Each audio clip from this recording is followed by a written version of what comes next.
Hi, I'm Lewis, and this is Pâté for Dracula. All right, welcome. Oh, this is gonna be a hefty boy.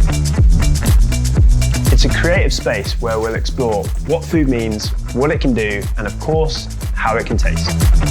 We're gonna be making smash burgers today.